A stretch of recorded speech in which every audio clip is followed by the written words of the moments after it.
Astronomia ao meio-dia de hoje. Eu sou Patrícia Cruz, eu sou pós-doc aqui no Departamento de Astronomia. Eu já organizei esse ciclo de seminários, mas hoje são 2 colegas meus que organizam e eles não puderam estar aqui, então pediu para eu substituí-los. Então, como de costume, eu vou passar uma lista de presença. Peço para vocês assinarem, só para a gente ter um controle, uma ideia, na verdade, de onde as pessoas vêm, se o tema interessa a mais gente da comunidade que não seja da comunidade de astronomia. E também tem um local para você colocar um e-mail, se você não é inscrito no grupo do Astronomia ao Meio-Dia, que é onde normalmente é divulgado o seminário da semana, horário, local, tudo direitinho. Então, se vocês já forem inscritos, não precisa preencher. Se não quiserem se inscrever, também não precisa. Mas quem tiver vontade, pode colocar aqui. Vou começar aqui na frente. Pode colocar o e-mail. Então, muito obrigado, Patrícia. Obrigada. Você vai falar alguma coisa? Vou introduzir aqui. Então, o convite foi feito ao professor Jorge mesmo, que se fala, né? Jorge Matsas também. Ok, Jorge Matsas. Então, vou tentar resumir, utilizando parte da informação que o professor já cedeu, a trajetória do professor. Ele é bacharel pelo Instituto de Física aqui da USP, doutor pelo Instituto de Física Teórica da Unesp e livre-docente pelo Instituto de Matemática da Unicamp. Atualmente é professor titular no Instituto de Física Teórica da Unesp, membro titular da Academia de Ciências do Estado de São Paulo e membro do corpo editorial da Scientific Reports.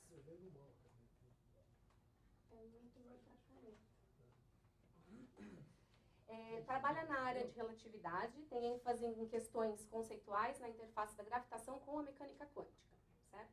Tem vários trabalhos publicados em diversas revistas com seus estudantes, como a Science, a Nature e a Physical Review Focus. E alguns de seus estudantes já foram também agraciados pela Sociedade Brasileira de Física e pela CAPES com prêmios de melhor tese de doutorado do ano. Correto, professor? Então, queria agradecer a sua presença aqui. Eu que agradeço muito a presença. Ele vai contar para a gente um pouquinho sobre o tempo, o que é o tempo. Bom, eu medi aqui 2 minutos e meio que eu devo ter a mais no meu seminário, né? Porque eu tenho só tempo. Por favor, leve em consideração isso, porque tempo é uma coisa importante. Tá. Bom, antes de mais nada, muito obrigado pelo convite. E eu rapidamente vou contar a história para vocês desse seminário, que é o seguinte: os estudantes aqui do lado do IFUSP me convidaram, junto com um psicólogo e um filósofo, para discutirmos o que é o tempo, numa mesa redonda. E eu prontamente aceitei, porque eu sou, afinal, um relativista, eu deveria ter algo a dizer a respeito, né? Só que quando eu comecei a preparar o meu seminário, a minha fala, simplesmente eu não sabia nada. Quer dizer, eu não tinha um seminário organizado na minha cabeça sobre isso. Então eu falei, isso é um problema, porque afinal eu sou um relativista. Então, tentando ser moderno, o que eu fiz foi procurar no Google o que era o tempo, certo? E eu não me identifiquei com nenhuma das afirmações do que é um tempo, né? Por mais eruditos que sejam alguns deles, e eu me identifiquei só com Agostinho, né? Santo Agostinho, que dizia que se ninguém me pergunta, eu sei, se alguém me pergunta, eu não sei. Né? Então eu achei que isso era um problema e comecei a pensar sobre isso. Então acabei preparando o seminário e quando, dependendo do público, acabo oferecendo o seminário, apesar de digamos, não ser uma área de pesquisa minha, né? Muito bem. Então, para aquele público geral, deixo chamar a atenção que a física moderna, ela se apoia em 2 pilastras. A primeira pilastra, ela define qual é o espaço-tempo, é o pano de fundo onde todas as teorias são definidas. Então, o pano de fundo, que é o espaço-tempo, ele pode ser o espaço-tempo de Galileu, pode ser o de Minkowski e, sei lá, algum outro. Esse de Minkowski é um caso particular da relatividade de Einstein. Muito bem, uma vez que você define quem é o espaço-tempo de fundo, você define as teorias. Para você definir as teorias nesse espaço-tempo de fundo, você precisa antes de prototeorias. Essas prototeorias são o que nós chamamos de mecânica clássica e mecânica quântica. Elas são prototeorias no seguinte sentido: enquanto você não disser quem é a força em mecânica clássica, ou por exemplo a hamiltoniana ou lagrangiana em mecânica quântica, você não consegue extrair observáveis. E se você não tem observáveis, você não tem o que testar em laboratório, você não tem uma teoria. Então, essas são regras gerais de como construir uma teoria de sucesso, digamos, num regime clássico, mecânica clássica suficiente, ou num regime mais geral, mecânica quântica. Então, a nossa questão, a questão do que é o tempo, vai ser respondido dentro do contexto da primeira das pilastras. Então, antes de eu responder o que é o tempo, eu preciso falar 2 palavras sobre o espaço-tempo.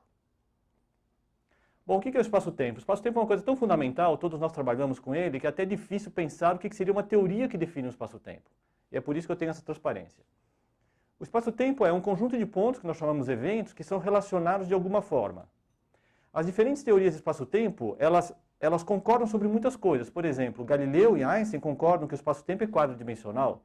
Você precisa de 4 números reais para definir, por exemplo, uma consulta de um médico. Você precisa do horário, da rua, do número, do andar do prédio. Isso tanto Einstein como Galileu concordam. Mas eles discordam sobre a relação entre os eventos, a relação entre os eventos do espaço-tempo. Então, deixa eu dar um exemplo mais prático aqui para vocês.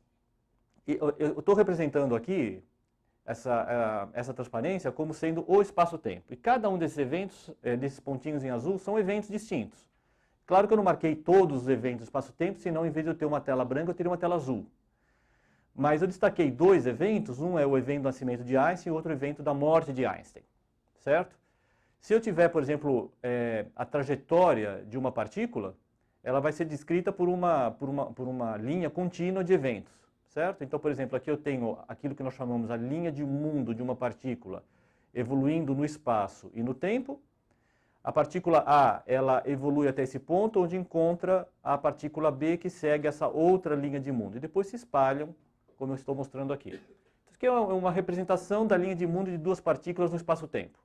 Aqui eu não estou fazendo distinção se é o espaço-tempo de Galileu ou de Einstein, tanto faz, seria a mesma coisa. O que eles então diferem é sobre a relação entre os eventos. Então, para eu dizer como que eles podem diferir, olha, vocês aqui atrás, se quiserem sentar aqui, para não ficarem desacomodados aí, vocês fiquem à vontade, tá? Enfim. Então, para eu poder dizer como que eles diferem, primeiro eu preciso estabelecer ou definir relações entre eventos, para depois dizer, bom, eles diferem sobre essa relação, sobre aquela relação. Então, nós diremos que um evento ele está no futuro de um outro evento, se aquele evento puder ser influenciado pelo... Então, deixa aí direto ao ponto, porque eu só tenho meia hora aqui. Eu vou dizer que P ele está no futuro de O, porque O pode influenciar P e P pode ser influenciado por O. Eu vou dizer que O está no passado de P, justamente porque P não pode influenciar O. Por outro lado, Z não está, eu vou dizer que Z não está ou não está causalmente relacionado com O, se O puder ou não influenciar Z e vice-versa. Então, por exemplo, se o evento Z não puder influenciar nem ser influenciado pelo evento O, então diremos que Z e O não estão causalmente relacionados. Se o evento P puder ser influenciado pelo evento O, nós diremos que P está no futuro de O ou O está no passado de P. Então, nesse caso particular que eu estou mostrando aqui a vocês, tanto Galileu como Einstein concordarão que o evento P, o evento O e o evento P, eles estão causalmente relacionados. Porque ambos dirão que, olha, eu posso influenciar P a partir de O. Mas eles discordarão, por exemplo, sobre o fato que se O e Z estão causalmente relacionados ou não. Einstein dirá que é impossível você influenciar Z a partir de O e vice-versa, enquanto que Galileu dirá, sim, é possível você influenciar Z a partir de O. Então, notem como que diferentes espaços-tempos, eles diferem sobre a relação entre os eventos. Tudo bem? Então, essa transparência aqui é só para dizer o seguinte, a discussão do tempo que eu vou fazer é dentro da teoria de espaço-tempo mais completa que nós temos hoje, que é a teoria da relatividade. Tá? Então, a resposta será dada dentro desse contexto. Se amanhã aparecer uma teoria de espaço-tempo mais completa, a resposta pode mudar, porque sempre a resposta a essa pergunta será dada dentro do contexto de uma teoria física. As teorias físicas elas mudam à medida que elas vão se aperfeiçoando. É diferente do teorema de Pitágoras, certo? Não é um teorema de Pitágoras aperfeiçoado. É o que transforma a física teórica mais difícil do que matemática pura, certo? Quando eu vou no Instituto de Matemática eu não falo essa última parte. Tá. Ok, a resposta então para o que é tempo eu vou dar uma resposta aqui, bastante latino-americana, porque eu vou terceirizar o problema. Né? Eu vou dizer o problema não é mais meu, porque tempo é o que relógios medem, relógios honestos medem, certo? Eu vou tentar fazer um pouco melhor e definir agora, então, o que é um relógio honesto. Do contrário, seria um legítimo latino-americano, certo? Não vamos terceirizar mais problemas, vamos assumir os nossos problemas. Então, relógios, primeiro deixa eu definir o que são relógios. Relógios são dispositivos que atribuem números reais a pares de eventos que estão causalmente ligados. Eu já defini o que são causalmente ligados. A partir de A, eu devo poder influenciar B, para que eles estejam causalmente ligados, ou vice-versa. E o relógio será um aparato que vai atribuir números a pares de eventos. Então, por exemplo, um evento aqui, outro evento aqui, eles estão causalmente ligados e, portanto, esse aparato que vai visitar A e depois vai visitar B, ele marcará um número real, associará o número real a esse par de eventos. Bom, por enquanto estou dizendo que faz um relógio, mas é muito importante dizer o que é um relógio honesto. Tá? E agora vem a parte mais interessante talvez a parte mais interessante do seminário. Porque depois de vocês entenderem o que é um relógio honesto, vocês já sabem o que é o tempo é o que relógios honestos medem. E a partir daí eu só vou explorar as aplicações disso. Tá. Então é assim, digamos que eu vá numa fábrica e a fábrica me coloque aqui uma caixa com relógios e eu queira fazer uma distinção se eles são ou não honestos. Bom, a primeira coisa que eu preciso fazer é pegar esses relógios da caixa e notar se eles fazem tic-tac de maneira sincrônica. Eu não quero que um faça tic-tac e outro faça tic-tac, tic-tac, tic-tac. Então a primeira condição para que ele seja honesto seja isso. É isso. Agora isso não é suficiente, porque eles podem me colocar aqui na frente uma caixa em que os relógios estejam consistentemente atrasando. Então todos farão tic-tac de maneira sincrônica, mas todos serão igualmente desonestos, o que me dificultaria, não me daria a capacidade, pelo primeiro procedimento, de diferenciar um do outro. Todos são iguais, mas igualmente desonestos. Então eu quero eliminar essa possibilidade. Eu não quero que eles façam tic-tac, tic-tac, tic-tac, tic-tac, e eu vejo que eles são sincrônicos, mas todos são desonestos. Muito bem. Porque um relógio honesto são coisas absolutas, viu? Por isso que a resposta que eu vou dar é uma resposta absoluta do que é o tempo. Então, a estratégia é a seguinte, eu vou usar relatividade para isso. Haveriam outras estratégias, mas eu vou dar uma que eu acho que é a mais sexy aqui. Eu pego um relógio que faz tic-tac e são sincrônicos, e aí eu pego um em cada mão e aí eu faço movimentos aleatórios com um e com o outro. Eu coloco eles juntos e eu não estou preocupado com o que eles marcam. Mas é fundamental que eles continuem a fazendo tic-tac ao mesmo tempo. Se eles fizerem isso para qualquer movimento arbitrário que eu fizer, eu chego à conclusão que os dois são absolutamente honestos e ponho de lado. Se eu pegar outros dois que fazendo esse procedimento, eles fizerem tic-tac, tic-tac, continuarem fazendo tic-tac de maneira sincrônica depois do movimento, tanto quanto antes, eu estou certo do seguinte, que quando eu pegar esse conjunto de dois relógios e pegar o conjunto dos outros dois que eu defini como honestos, e eu fizer esse procedimento, eles obviamente, eu posso antecipar que eles continuarão fazendo tic-tac simultaneamente. Tá? Porque esse procedimento é um procedimento de encontrar relógios absolutamente honestos e não relativamente honestos. Maravilha. Esse meu procedimento tem um problema. O problema é o seguinte, digamos que a fábrica me dê somente relógios desonestos, certo? Eu preciso de um par de relógios honestos para poder fazer esse experimento e separar o par. Bom, nesse caso eu teria que mudar o procedimento. A primeira coisa que você faz num caso desse é você mudar a fábrica, certo? Porque uma fábrica que só te fornece relógios honestos não é uma fábrica a ser confiada. Haveriam outros procedimentos para poder fazer isso? Escolher quem são os relógios honestos e desonestos? A resposta é sim, mas é mais difícil de fazer o experimento, porque eu tenho que testar, eu tenho que assumir a existência de pares de eventos equivalentes e aí pegar o meu relógio, testar relógio por relógio individualmente. Mas aí vem uma pergunta que vocês podem me fazer, que é quais são os critérios para que os eventos sejam considerados equivalentes? Então, deixa eu fazer o seguinte, como eu só tenho meia hora, eu vou descartar essa parte, eu vou dizer para vocês que existem critérios para você absolutos para você saber se os relógios são ou não são honestos.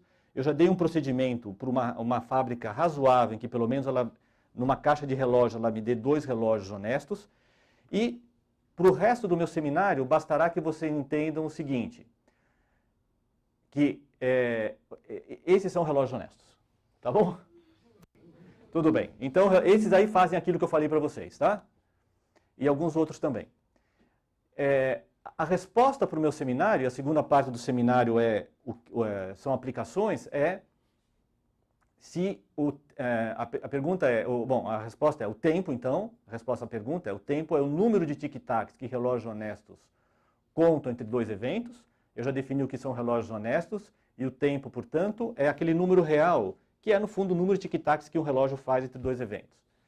E relógios honestos, como eu disse para vocês, são aparatos que não se deterioram à medida que envelhecem ou por fatores externos a que estão submetidos, aceleração, etc. No final das contas, aquele meu procedimento é só para garantir isso, que esse aparato que eu chamei de relógio, ele não se deteriore à medida que envelhece ou por fatores externos. Tá bom? É só isso que ele faz. E é por isso que vocês vão concordar comigo que esses aqui são bons exemplos de relógios honestos. Pelo menos é o que nos dizem. Tudo bem? Ok. Agora que eu já falei o que é o tempo, antes de continuar, porque afinal a parte principal do seminário, em princípio, é esse, apesar de que é a segunda parte que atrai mais atenção, porque eu falo sobre máquinas do tempo, coisas assim. Mas a parte fundamental é esta. Alguém tem alguma dúvida sobre o que é o tempo? Em princípio? Tá bom. Implicações físicas. Bom, a partir disso você pode, por exemplo, dizer quanto tempo Einstein viveu. Né? Por quê? Quanto tempo Einstein viveu? Se a gente sabe o que é o tempo, a gente tem que poder responder isso de maneira absoluta. A maneira é fazer o seguinte, você pega a linha de mundo de Einstein entre o seu nascimento e a sua morte, você decompõe essa linha de mundo entre vários eventos próximos. Entre cada um dos eventos, você usa um relógio para poder atribuir um número real entre esse evento e esse evento, entre esse evento e esse evento, e assim por diante. Você soma todos esses elementos, e aí você vai ter um número que é um número real, que é a soma de números reais, que é o tempo de vida de Einstein. Fazendo isso, vocês vão ter uma resposta que é da ordem de 2,4 bilhões de segundos. Tá bom? Resposta objetiva, bem concreta. Eu não disse a vocês em nenhum momento que se dois relógios visitarem dois eventos, por exemplo, A e Z, mas através de linhas de mundo distintas, o intervalo temporal que o relógio A mediria seria o mesmo que do relógio B. Por exemplo, se, apesar de Einstein, ao longo da sua linha de mundo, ter vivido 2,4 bilhões de anos, isso não significa que o anjo da guarda de Einstein, que o visitou certamente no nascimento dele e na morte dele, seguindo, no entanto, linhas de mundo distintas da de Einstein, porque afinal ninguém é de ferro, imagina, conviver com Einstein por toda a vida dele, certo? Ele tem outras coisas mais interessantes a fazer. Portanto, seguindo linhas de mundo distintas, nós não diremos que a linha de mundo do anjo, da guarda de Einstein mediria 2,4 bilhões de segundos entre A e Z, porque isso vai depender dessa linha de mundo que ele segue. Ou seja, o tempo é relativo. Como diriam os psicólogos, nesse ponto eu concordo, cada um tem o seu tempo.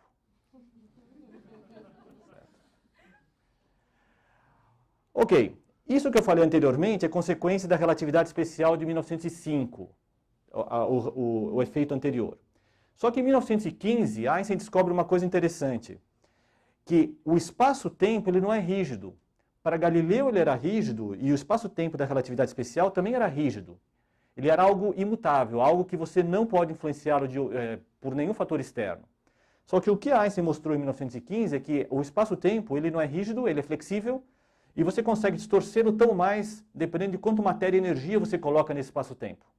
Certo? Um exemplo disso é que a Terra ela tem bastante matéria e energia, o potencial gravitacional aqui na superfície é maior do que o potencial gravitacional aqui no topo da Torre Eiffel, e, portanto, se você sincronizar relógios às 8 da manhã na Torre Eiffel e sincronizar com relógios honestos, naturalmente, nós sabemos já o que são relógios honestos, e você for checar esses relógios às 8 da noite, vocês vão ver que há um atraso do relógio da Terra com relação ao relógio do topo, que é da ordem de 1 bilionésimo de segundo. A conta que você faz é, nesses campos fracos, é muito simples, o atraso relativo é dado pela altura da Torre Eiffel, que você vai lá no Google e descobre, vezes a aceleração da gravidade, 10 metros por segundo ao quadrado, dividido pela velocidade da luz ao quadrado. Próxima pergunta, podemos dar saltos para o futuro? A resposta é sim, isso é tecnicamente difícil, mas isso é conceitualmente trivial. Tudo que você precisa são, como no caso do anjo da guarda de Einstein, ter uma linha de mundo adequada. Deixa eu dar um exemplo aqui para vocês. Suponha que eu tenho um foguete que viaja 3/5 da velocidade da luz. E ele viaja 4 anos, assim como medido pelo relógio do astronauta. Então, o astronauta ele parte em 2019, horário da Terra e também do foguete, e 4 anos depois, no seu relógio, depois de ir para algum lugar, ele volta marcando 2023. A pergunta é, a esta velocidade, qual seria o horário, quanto tempo teria passado, segundo observadores, aqui na Terra? A resposta é 5 anos. Tá? Então, se você quiser dar um salto e conhecer como será a Terra daqui a, digamos, 60 mil anos,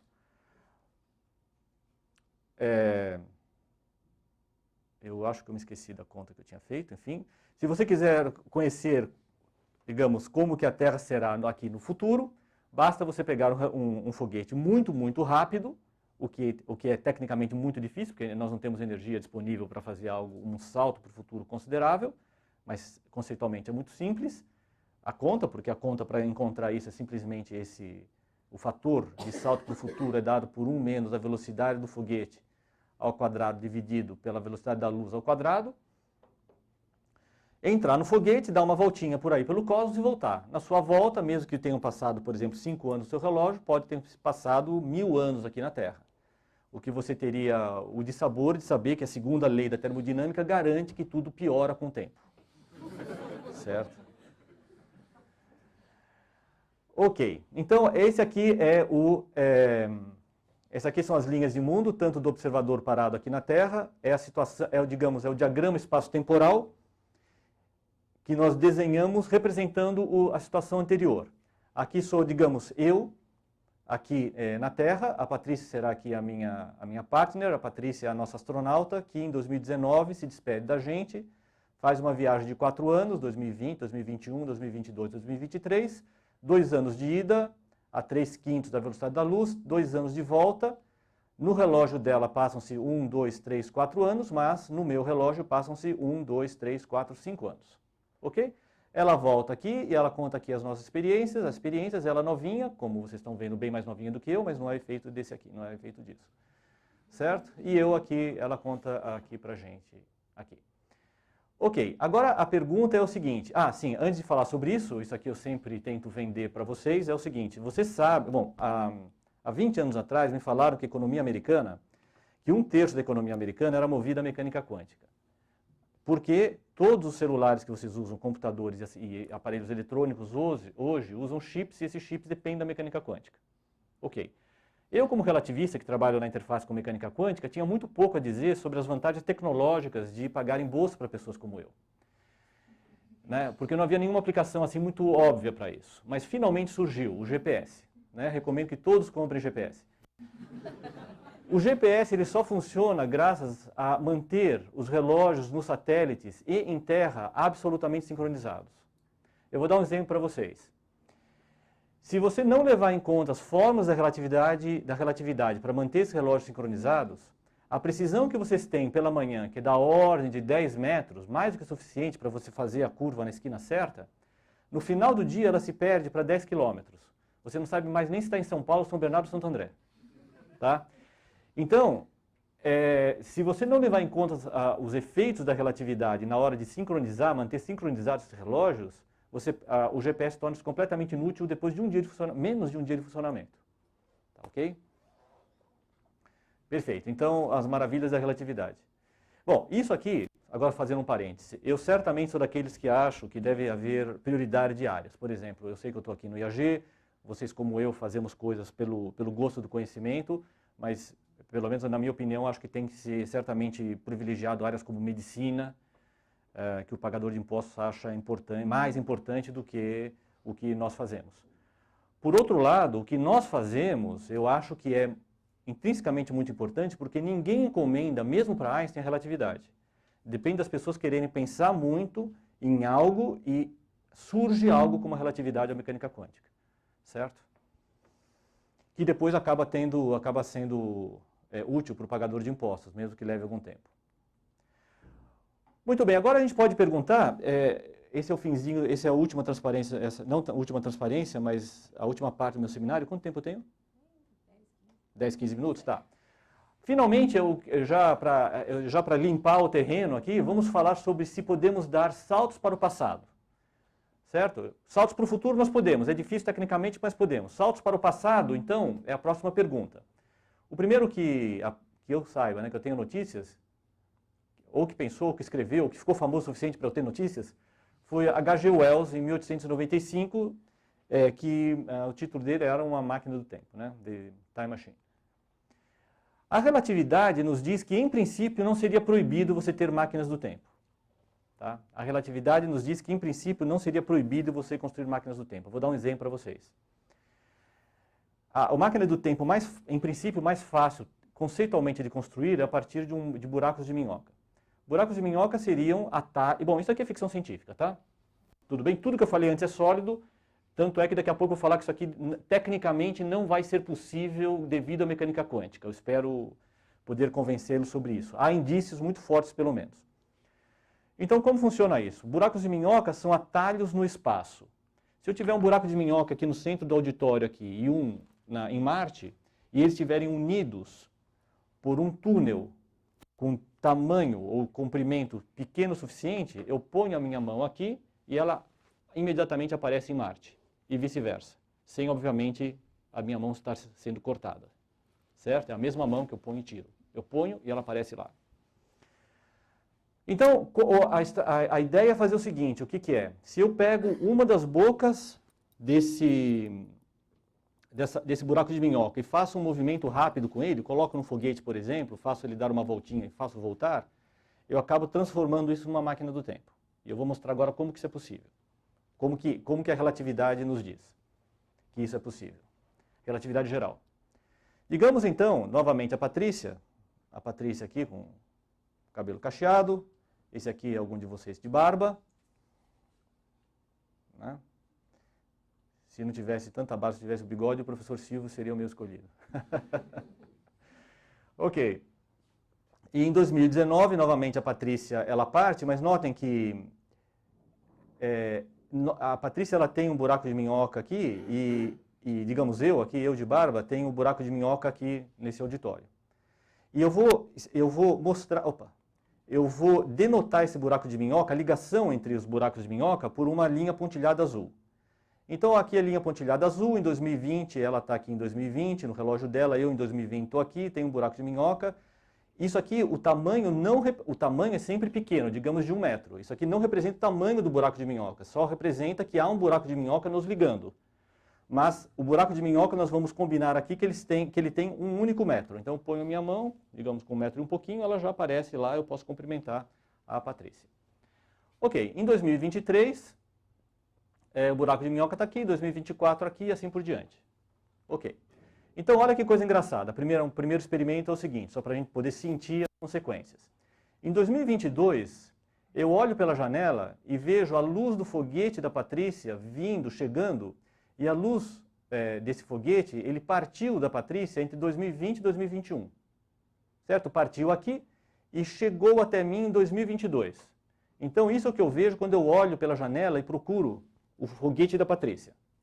Por outro lado, eu decido cumprimentar a Patrícia e ponho a minha mão aqui no buraco de minhoca, ela também põe no buraco de minhoca, as nossas mãos se encontram no meio do buraco de minhoca, nós damos a mão, só que apesar de eu estar vendo o foguete da Patrícia, a luz emitida como o foguete era em 2020, né, em julho de 2020, as nossas mãos, a mão da Patrícia que no meio do buraco de minhoca, ela tem a idade de 2022. Certo? Eu vejo ela lá, mas eu estou cumprimentando ela aqui com 2022, eu estou vendo ela, o foguete dela em 2020. Tá? Então essas são ainda não tem buraco, ainda não tem máquina do tempo, mas essas são as delícias de você ter um buraco de minhoca em casa, certo? Ok, em 2023, a situação passa a ser a seguinte. Eu olho pela janela e vejo a Patrícia em 2024, desculpa. Em 2024, no meu relógio, eu vejo a Patrícia voltando da sua viagem. A Patrícia, por outro lado, no calendário dela local, fala, não, é 2023. Bom, se eu ponho, por exemplo, a minha mão aqui dentro em 2024, eu vou cumprimentar a Patrícia a Patrícia em 2024 aqui, tá? Então, assim, se eu olho pela janela, eu vejo a Patrícia em 2023. Se eu consigo olhar pela janela, eu vejo o foguete dela estacionado no meu jardim e o relógio dela marcando 2023, tá? Se eu olho pela janela. Agora, por outro lado, se eu coloco a minha mão aqui, a Patrícia vai estar em 2024 aqui. Agora, vamos lá. Eu consigo dar um salto para o futuro com isso aqui. E daqui a pouco vou usar para dar um salto para o passado. O salto para o futuro é o seguinte, olha. Em 2023, o que eu faço? Eu me jogo para dentro, eu me jogo dentro do buraco de minhoca e saio na nave da Patrícia, que está em 2023. Só que a Patrícia, em 2023, ela já voltou de viagem. Então, em 2023, eu estou vendo a nave da Patrícia mandando um sinal de luz que saiu em 2021. Mas eu olho, mas eu me jogo aqui no buraco de minhoca, saio em 2023, no buraco da Patrícia, que está, já voltou de viagem. Aí eu saio da nave, dou uma volta pelo jardim, entro pela minha porta e o meu calendário estará marcando 2024. Então, eu me joguei no buraco de minhoca em 2023, imediatamente eu saio pela porta, volto para cá, já é 2024. Ou seja, você consegue passar, eliminar aquele 2023 horrível que você esperava ter. Certo? Num piscar de olhos. Tá? Até aí são boas notícias, mas eu tenho más notícias para vocês. Viagens para o passado. Por exemplo, digamos que eu espere até 2024... em 2024, e faça o seguinte, eu saia pela porta e encontre a Patrícia, que já voltou de viagem em 2023. Tudo bem? Aí eu entro pela porta da nave da Patrícia, encontro esse buraco de minhoca, me jogo no buraco de minhoca que está dentro aqui da nave e vou aparecer aqui embaixo. Certo? Vou aparecer aonde? Vou aparecer dentro do meu escritório em 2023. Só que, eu vou contar um segredo para vocês, em 2023, nesse horário, pode ser que eu esteja dormindo. Então, eu encontro a mim mesmo dormindo e, pior que tudo, eu posso me matar. Certo? Um louco, isso seria terrível, porque não só isso seria pior que um feminicídio, seria um suicídio e assassinato ao mesmo tempo. Certo? Como isso quebra toda a lógica da física, certo? A mecânica quântica é estranha, mas ela ainda é consistente, né? O que a gente não pode ter é uma coisa completamente inconsistente, porque eu não posso voltar para o passado e me matar, uma vez que eu cheguei a 2024 e me joguei, uma vez que eu cheguei a 2024, certo? Como resolve isso? Bom, tem duas maneiras de você resolver. A primeira maneira é dizer o seguinte: universos com máquinas do tempo para o passado teriam que ser criados com condições iniciais tão específicas que impediriam qualquer inconsistência lógica desse tipo. Então o universo seria autoconsistente. Certo? Como vocês não têm nenhum livre-arbítrio, se voltar, posso até voltar, mas jamais poderia me matar, e eu, quando acordar, se me visse, eu teria que me lembrar que eu me vi, teria que voltar, enfim, o universo teria que ser construído de maneira autoconsistente. Certo? Então, fim de qualquer esperança de livre-arbítrio. Agora, uma segunda maneira é vocês se apoiarem no que eu vou falar agora aqui para vocês, que é o seguinte: a relatividade geral, ela não incorpora a mecânica quântica. Tudo bem? Nós não sabemos qual é essa teoria final que vai incorporar a mecânica quântica e a gravitação numa única teoria completa. Tá? Nós estamos há 50, 100 anos tentando e nada funciona. Estamos na estaca zero, basicamente. Só que existem teorias efetivas, semiclássicas, que são aquelas que, por exemplo, permitiram Hawking descobrir que buracos negros evaporam, que são hipersólidas. Por quê? Porque eles trabalham numa escala de energia que você não excita graus de liberdade da gravitação quântica. Você só excita graus de liberdade de campos que você conhece: elétrons, neutrinos, prótons. Então, acaba sendo uma teoria que é teoria quântica de campos, que é a teoria de campos que você usa no LHC, que está bem testada e que você acredita, porque tem comprovações experimentais, definidos num background de um espaço-tempo curvo, que é o da relatividade geral, que também está super bem testado no domínio da relatividade geral. Então você pega duas teorias muito bem testadas, faz um casamento mínimo, e esse casamento mínimo não há nenhum motivo para você desconfiar. Essa é a teoria de gravitação semiclássica que eu elogio sempre muito, por vários motivos, entre os quais eu trabalho nisso. O que a teoria quântica de campos espaço-tempos curvos dizem é que essas máquinas do tempo, elas se destruiriam devido a flutuações quânticas antes delas poderem ser usadas. Tudo indica, então, dentro da teoria semiclássica, que máquinas do tempo compactas se destruiriam devido às flutuações do vácuo muito antes delas poderem ser usadas. O que descartaria a possibilidade de nós podermos dar saltos para o passado. Então a resposta, saltos para o futuro é algo tranquilo, trivial. Conceitualmente, saltos para o passado é algo impossível. Tudo indica, e eu espero que assim seja. Tem esse filme aqui, eu gosto muito, como eu digo, do Denzel Washington, né? Tem esse filme aqui que lida com máquinas do tempo, mas quero dizer que ela não faz o menor sentido. Né? Eu recomendo esse Predestination. Eu tive que assistir 3 vezes para poder entender o filme. É um dos melhores filmes que eu já assisti, inclusive fiz vários diagramas para poder entender o filme, porque ele realmente é complexo. Se vocês assistirem só 2 vezes, me mandem um e-mail, certo? Ou melhor, não me mandem, porque eu vou me sentir muito down. Tá bom? Ele é realmente excelente, ele é muito bom. Finalmente, posso ter mais 5 minutos? Perfeito. Então, 5 minutos para dizer o seguinte: o tempo pode ter tido um começo? A resposta é sim. Mas nós sabemos o que é o tempo. O tempo que relógios medem. Relógios honestos. Então, para que ele tenha um começo, é porque antes desse começo não fazia sentido perguntar o que é o tempo. Ou seja, não faz sentido dizer que há relógios honestos. O que seria isso? O Big Bang. Segundo a relatividade geral, segundo a teoria, se for mudar a teoria, a resposta é outra, como eu disse. Segundo a teoria da relatividade geral, o Big Bang seria um abismo espaço-temporal. É uma singularidade. Os físicos chamam de singularidade tudo que não entendem. O Big Bang é um caso desses. Né? Quando nada funciona, você chama de singularidade e vai em frente. Então o Big Bang é uma singularidade onde é um abismo espaço-temporal, não faz sentido falar nem de espaço nem de tempo. Muito menos do que havia antes do Big Bang. Certo? O tempo pode ter um fim? A resposta é sim também, porque a singularidade que existe dentro dos buracos negros são como uma reversão temporal do Big Bang. Então, uma vez dentro do buraco negro, a estrutura espaço-temporal do buraco negro te obriga a se dirigir cada vez mais para o centro, na direção de uma outra singularidade.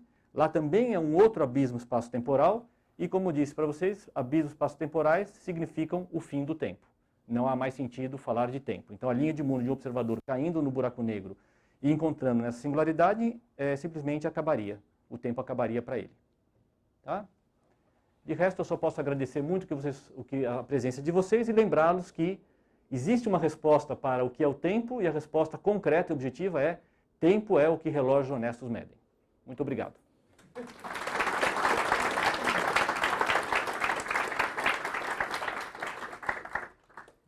Bom, nós temos tempo para algumas perguntas.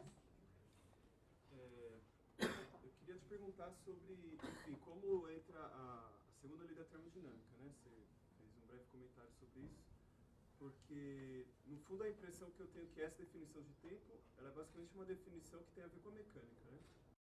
Uma definição mecanicista, digamos assim, né? Que as equações de movimento são reversíveis, etc. Né? Enfim, mas isso parece assim...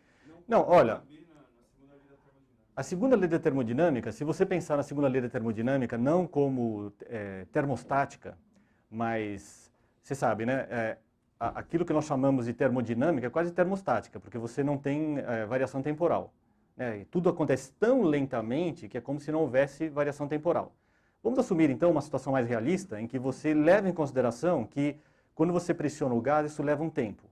E vamos analisar que você coloque dentro das suas equações de termodinâmica a variação um DDT, um diferencial temporal, certo? Muito bem. Esse tempo que eu estou falando aqui é o tempo que entra em qualquer equação, inclusive da termodinâmica. E por que eu digo isso? Porque todas as teorias da natureza, inclusive aquelas que são fenomenológicas, como a termodinâmica, elas são definidas no espaço-tempo. Então, antes de você poder definir a teoria, você tem que ter uma definição de tempo.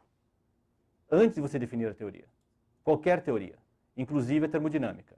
O que você pode se perguntar, e que algumas pessoas perguntam, é o fato das equações microscópicas, elas serem reversíveis por reflexões temporais. Como você compatibiliza isso com o fato da segunda lei da termodinâmica dizer que a entropia nunca diminui? Será que a termodinâmica define a direção da seta temporal, o que é futuro em relação ao que é o passado? A gente pode até discutir sobre isso, mas eu confesso para você que eu não tenho ideias suficientemente claras para poder falar sobre isso agora, né? Eu deveria ter obrigação. É uma daquelas coisas que eu me sinto mal por não ter as ideias tão claras, tá bom? Mas quando me chamarem para falar sobre isso, como no caso do tempo, eu paro para pensar. Tudo bem? Mas só a afirmação anterior que eu fiz, eu acho que ela é sólida. É assim, essa definição, a segunda lei da termodinâmica, ela é posterior a você saber o que é o tempo. Senão você não tem sequer como dizer sobre variação temporal de um sistema termodinâmico. Qualquer teoria tem que ser definida depois de você saber o que é o espaço e o tempo. Você ensinou ali como fazer um salto para o passado usando a relatividade, né, supostamente. Dizendo que a mecânica quântica não permitirá. Sim, e depois explicou que isso não é possível pela mecânica quântica. Certo. Então a relatividade teria uma certa consistência? Não. Porque daí você quer como fica a Perfeito. continuidade da relatividade. Não, entendo. A relatividade diz o seguinte para você. Você pode ter máquinas do tempo, você pode ter, digamos, vamos esquecer a mecânica quântica, tá bom? E vamos ver o seguinte, a relatividade então exige algo além exige a mecânica quântica para que ela funcione? Você pode pensar dessa maneira, então olhando só para a relatividade, se nós não tivéssemos descoberto a mecânica quântica, a gente olharia para ela e diria, não, essa teoria ela tem uma inconsistência, como você disse. Não, não é o caso. Eu vou explicar por quê para você. Bom, eu estou assumindo aqui o seguinte, só fazer um proviso sobre isso. Muitos acham que a existência de singularidades em relatividade geral é um defeito da relatividade geral e que ela precisará de uma outra teoria para levantar essa singularidade. Eu acho que é uma conjectura, é um ansatz bem razoável, mas é um ato de fé. Não há nenhuma garantia que alguma teoria física, em algum momento, vai explicar o que é o Big Bang, ou vai explicar o que é a singularidade no centro do buraco negro e vai relaxar, vai levantar essa singularidade. Então é um ato de fé de que uma teoria melhor vai explicar isso, porque nós, Homo sapiens, basicamente quase chimpanzés, nós temos a pretensão de poder entender tudo sobre tudo matematicamente. Muito bem. Eu compartilho disso, certo? Dessa ambição. Mas a gente tem que ter noção e consciência de que é um ato de fé. Maravilha. Esse é o primeiro ponto. O segundo ponto é, a relatividade geral, ela tem alguma inconsistência interna? A resposta é não, e por quê? Porque ela é uma teoria que a gente chama uma teoria de Cauchy. Se você der numa superfície espacial as condições iniciais de posição e velocidade, da métrica e da derivada da métrica, primeira derivada da métrica para fora e usar as equações de Einstein, você vai ver que ela é uma teoria de Cauchy bem posta no seguinte sentido. Você vai saber quem é a métrica em qualquer ponto do espaço-tempo de maneira consistente. Tá? Então, num primeiro momento, eu não vejo... no caso, por exemplo, vamos supor que você tem um espaço-tempo com máquina do tempo. Certo? Qual é a maneira de você manter tudo consistente dentro da relatividade geral? O que acontece é assim, digamos que vem aqui o meu eu mais velho, ainda mais velho, por essa porta, desculpa, não. Digamos que o meu eu, um eu mais novo, não, meu eu mais novo não dá, desculpa. Digamos que o meu eu mais velho entre por essa porta, entre por essa porta e me cumprimente pelo seminário. E digamos que em retribuição a isso eu dei um tiro nele. Certo? Para você manter a coisa consistente, para que o universo seja consistente, obrigatoriamente eu teria que viver o que eu vou viver, mas o meu eu mais velho. Mas o meu eu mais velho... Puxa, agora eu me perdi. deixa eu eliminar a seguinte, comentar a seguinte suposição. Digamos que eu volte para o passado, para quando minha mãe tinha 4 anos, certo? Um universo autoconsistente proibiria eu de matar a minha mãe. Eu perco o livre-arbítrio, certo? Então, qualquer coisa que eu tenha feito naquele momento tem que ser incorporado na linha de mundo daquele momento e o universo iria evoluir já assumindo que eu voltei no espaço-tempo e fiz o que fiz. Então, existem maneiras autoconsistentes do universo evoluir com máquinas do tempo? A resposta é que, em princípio, sim.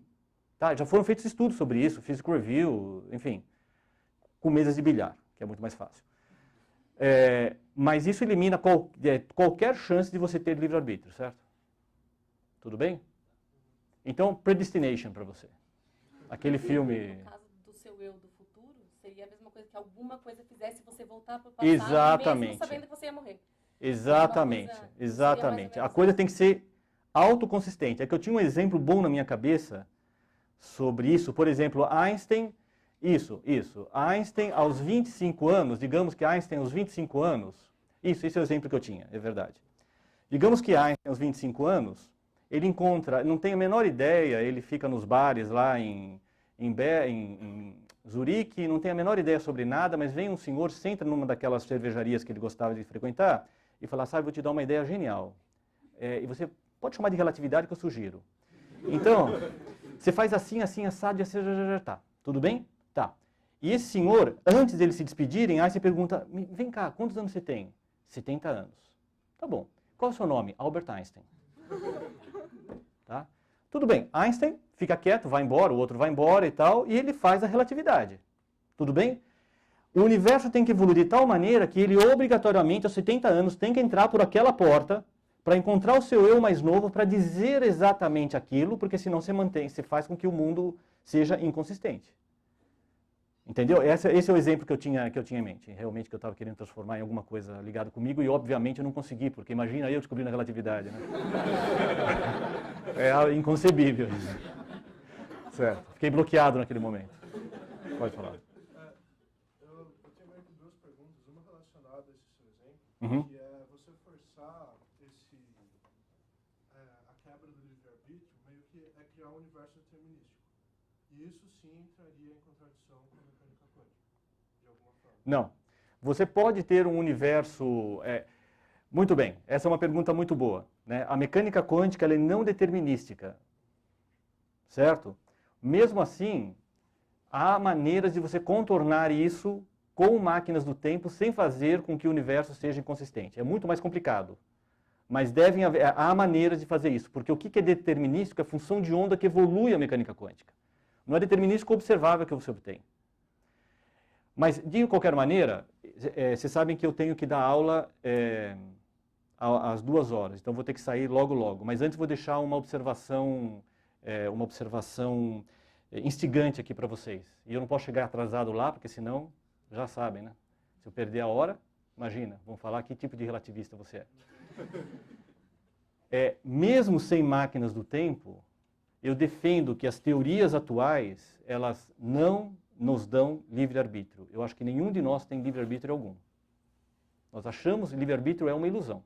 Com máquinas do tempo ou sem máquinas do tempo. É que com máquinas do tempo, é óbvio. Sem máquinas do tempo, talvez seja um pouco menos óbvio por causa da mecânica quântica. Então a pergunta, por outro lado, a mecânica quântica tem um efeito. E o efeito é o seguinte... O livro, antigamente, quando Laplace disse, também, eu acho que era Laplace, que dentro da mecânica, diziam, me diga quais são as condições iniciais e as forças, e eu digo o que vai acontecer, ou seja, nós não temos livre-arbítrio, apesar de nós não sabermos qual é o nosso destino, a mecânica quântica impede, isso significaria mais ou menos o seguinte para Laplace, olha, o livro do destino já está escrito, você só não sabe porque é muito difícil, mas ele está escrito. Pela mecânica quântica, ele não está escrito. Mas você mesmo assim não tem livre-arbítrio. Tá? Mas isso é para quando me convidarem na filosofia, tá? Gente, eu agradeço muito a presença de vocês.